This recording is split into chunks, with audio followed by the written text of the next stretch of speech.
Et je pense que les artistes, en plus, eux, ont plusieurs soucis. Non seulement la ville en tant que telle, mais en plus le manque de soutien de la ville au niveau culturel. Et très très clairement, première chose, pour pouvoir les retenir chez nous, je pense qu'il faut les soutenir, mais les soutenir de façon, je dirais, objective, éthique. Et donc, ne pas soutenir le copain ou les copains. Et puis au niveau des lieux culturels, à Charleroi, c'est vrai qu'on a la chance d'avoir de nombreux lieux culturels très diversifiés, des très classiques aux cultures émergentes, comme on les appelle. Et là aussi, je pense qu'il y a un soutien de la ville qui doit être primordial, non seulement pour ces lieux en tant que tels, mais aussi pour les artistes de la région, qu'ils puissent s'exprimer dans ces lieux-là.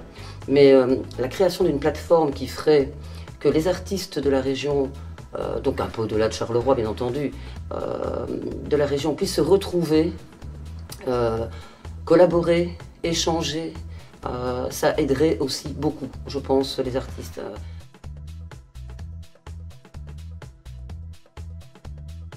Chez Écolo, nous sommes vraiment convaincus que le changement d'une ville comme celle-ci, comme celle de Charleroi, passera par la culture. Et donc c'est bien là un investissement en quelque sorte. Donc ce n'est pas de l'argent jeté par les fenêtres. Et d'autre part, je pense que la promotion c'est essentiel, parce que ça on en manque cruellement en Charleroi. En réalité, si vous avez envie de sortir le vendredi ou le week-end, je ne sais pas comment vous faites pour avoir l'information. Créer un site internet sur lequel on retrouverait toutes les informations concernant toutes les activités culturelles de la région.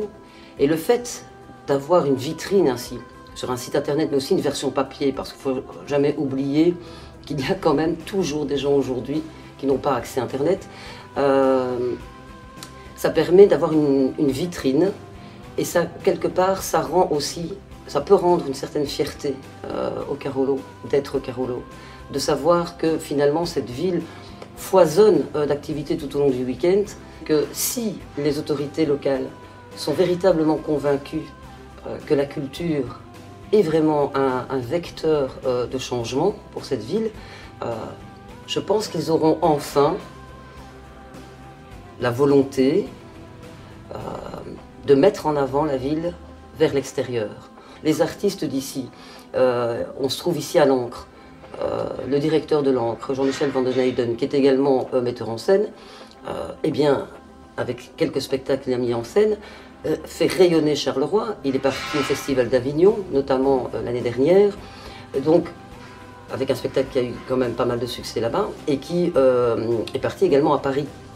Donc voilà, les artistes font ce qu'ils doivent faire, mais maintenant c'est aux politiques aussi à prendre leurs responsabilités par rapport à ce rayonnement culturel.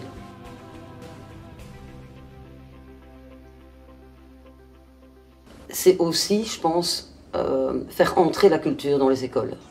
Je pense que le fait que des acteurs locaux, donc des comédiens locaux, des artistes locaux, que ce soit des sculpteurs, des peintres, peu importe, qui rentrent dans l'école, qui viennent expliquer leur travail au quotidien, je pense que ça peut sensibiliser les plus jeunes à des métiers qui paraissent un peu bizarres, voire inconnus, et comment on vit de ça. Est-ce qu'on fait des études pour ça? Chez Écolo, en tout cas, on voit le lien entre les citoyens et la culture par le biais de la participation. Donc pas uniquement assister à des spectacles, mais aussi pouvoir à un moment donné participer beaucoup plus concrètement. Et ça peut se faire ne fût-ce que par la mise en évidence, par exemple, du théâtre amateur, des